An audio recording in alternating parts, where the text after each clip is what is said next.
செங்கல்பட்டு முட்டுக்காட்டில் கோயில் நிலத்தில் கலைஞர் கருத்தரங்கு மையம் கட்டுவதாக வழக்கு தொடுக்கப்பட்டிருந்த நிலையில் விரிவான அறிக்கை தாக்கல் செய்ய இந்து சமய அறநிலையத்துறைக்கு உயர்நீதிமன்றம் உத்தரவிட்டிருக்கிறது.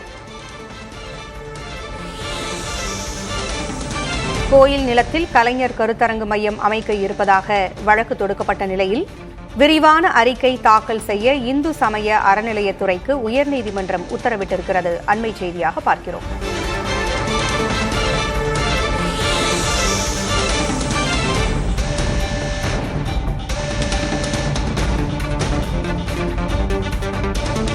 வேம்படியம்மன் கோவிலுக்கு சொந்தமான நிலத்தை ஆக்கிரமித்து கட்டுமானம் நடப்பதாக வழக்கு தொடுக்கப்பட்டிருந்தது. கட்டுமானத்தை அப்புறப்படுத்த கோரி ஓய்வு பெற்ற ராணுவ வீரர் சந்தானம் என்பவர் வழக்கு தொடுத்திருந்தார். இந்த வழக்கில் கோயில் நிலத்தை ஆக்கிரமித்து கட்டுமானங்கள் எதுவும் மேற்கொள்ளப்படவில்லை என்று அறநிலையத்துறை விளக்கமும் அளித்திருக்கிறது. வழக்கு விசாரணையை செப்டம்பர் 8ஆம் தேதிக்கு தள்ளி வைத்து சென்னை உயர்நீதிமன்றம் உத்தரவிட்டிருக்கிறது.